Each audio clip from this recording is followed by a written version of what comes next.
Hello friends, welcome to குரிஞ்சிக்காதம்பம். நாம் இன்றைக்கி சுட்ட கத்திரிக்காய் மசியல் எப்படி பண்ணுறதுன்னு தான் பார்க்க போகிறோம். இது ஒரு கிராமத்து சமையல், சூப்பராக இருக்கும். இது ஒவ்வொரு இடத்துல ஒவ்வொரு மாதிரி செய்கிறாங்க. அதே மாதிரி ஒவ்வொரு கத்திரிக்காய்க்கும் வேறு வேறு சுவை கொடுக்கும். பச்சை கத்திரிக்காய், குட்டியாக இருக்கிற பர்பிள் கத்திரிக்காய், இல்லை பெரிய கத்திரிக்காய், எந்த கத்திரிக்காயில் வேணாலும் இந்த மசியல் செய்யலாம். ஆனால் ஒவ்வொரு கத்திரிக்காய்க்கான சுவை மாறுபடும்.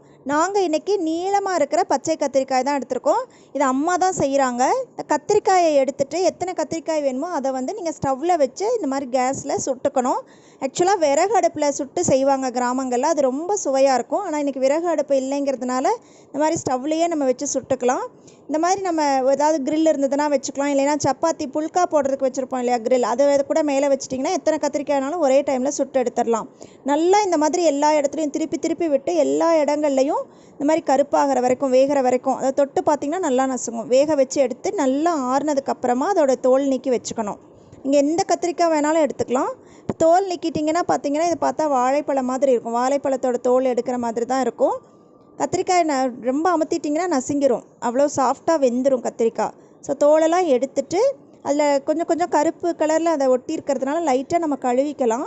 கழுவிட்டு நம்ம அதை மசிச்சு வச்சுக்க போகிறோம். இப்போ நாங்கள் இன்றைக்கி ஒரு 4-5 கத்திரிக்காய்கள் போட்டிருக்கோம். நல்லா அம்மா கையிலேயே மசிச்சுட்டாங்க. நீங்கள் வேணால் ஃபோர்க்கோ இல்லை ஒரு ஸ்பூனோ வச்சு நல்லா மசிச்சுக்கலாம். இது தனியாக இருக்கட்டும். இப்போ ஒரு கடாய் இல்லைன்னா மண் பாத்திரத்தை காய வச்சுக்கிறோம். மண் பாத்திரம் தான் இதுக்கு ரொம்ப சுவை கொடுக்கும். ஸோ காஞ்சதுக்கப்புறமா ஒரு 2 டீஸ்பூன் நல்லெண்ணெய் ஊற்றிட்டு தாளிக்கிறதுக்கு 1/2 டீஸ்பூன் கடுகு, 1/2 டீஸ்பூன் தனியா, 1 டீஸ்பூன் சீரகம் எடுத்திருக்கோம். கண்டிப்பாக தனியா சேர்க்கணும், அதுதான் இதுக்கான வாசமும் மணமும் சுவையும் கொடுக்கும். ஸோ நல்லா பொரிஞ்சதுக்கப்புறமா நம்ம காரத்திற்கேற்ப பச்சை மிளகாய் சேர்க்க போகிறோம். பச்சை மிளகாய் கீரி போட்டுக்கோங்க. அதே மாதிரி வெங்காயம் எவ்வளோ சேர்க்குறீங்களோ அந்தளவுக்கு டேஸ்ட்டு நல்லாயிருக்கும். இன்றைக்கி 1 கப் அளவுக்கு வெங்காயம் சேர்த்துருக்காங்க. அந்த மசிச்ச கத்திரிக்காய் 1 கப்னா வெங்காயம் 1 கப்.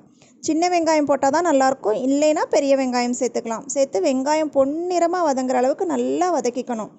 நல்லா வதங்கினதுக்கப்புறமா பெரிய நெல்லிக்காய் இருக்கு இல்லையா, அந்த நெல்லிக்காய் அளவு புளி எடுத்து அதை கரைச்சி தண்ணி மட்டும் எடுத்துக்கிறோம். கொஞ்சம் நல்லாவே தண்ணி சேர்த்து தண்ணியோடு விட்டுக்கணும். ஏன்னா புளியோட பச்சை வாடை போகிற வரைக்கும் நம்ம கொதிக்க வைக்க போகிறோம். இப்போ தண்ணி கம்மியாக சேர்த்திருந்திங்கன்னா டக்குன்னு அடிப்பிடிச்சிரும். அதனால் புளி தண்ணி சேர்த்துட்டு தேவையான அளவு உப்பு சேர்த்துட்டு நல்லா பச்சை வாடை போக வரைக்கும் கொதிக்க விட்டுருங்க. பச்சை வாடை போனதுக்கப்புறமா ஒரு 10 மினிட்ஸ் இந்த மாதிரி கொதிக்க விட்டுட்டு நம்ம மசிச்சு வச்சுருக்கிற கத்திரிக்காயை அதில் சேர்த்துக்கலாம். சேர்த்துட்டு கரண்டியாலேயே நல்லா கலக்கிக்கோங்க. நல்லா கலக்கிட்டு இப்போ சிம்மில் வச்சுட்டு ஒரு 5 மினிட்ஸ் நல்லா வேகட்டும். அப்போ தான் அந்த வெங்காயம் புளி இது எல்லாமே அந்த கத்திரிக்காயோடு சேர்ந்து நல்லா வேகும். அதனால் நல்லா கலந்து விட்டுட்டு சிம்மில் வச்சுருங்க, மூடி போட்டுருங்க.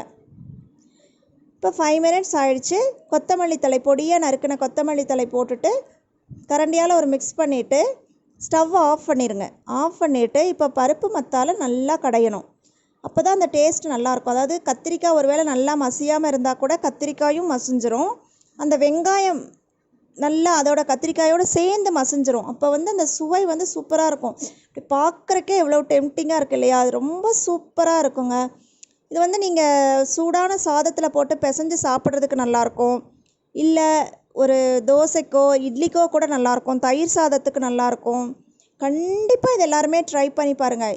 இது சொன்னால் புரியாது, ஆனால் இதோடைய சுவைத்தால் மறக்காது. அதனால் கண்டிப்பாக எல்லாருமே ட்ரை பண்ணி பார்த்துட்டு இதோட சுவை எப்படி இருந்ததுன்னு ஃபீட்பேக்கை கமெண்ட்டில் சொல்லுங்கள். பிடிச்சிருந்ததுன்னா லைக் பண்ணுங்கள், ஷேர் பண்ணுங்கள். இது வரைக்கும் நம்ம சேனலுக்கு சப்ஸ்கிரைப் பண்ணலைன்னா மறக்காமல் சப்ஸ்கிரைப் பண்ணுங்கள். தேங்க்ஸ் ஃபார் வாட்சிங். வாழ்க வளமுடன்.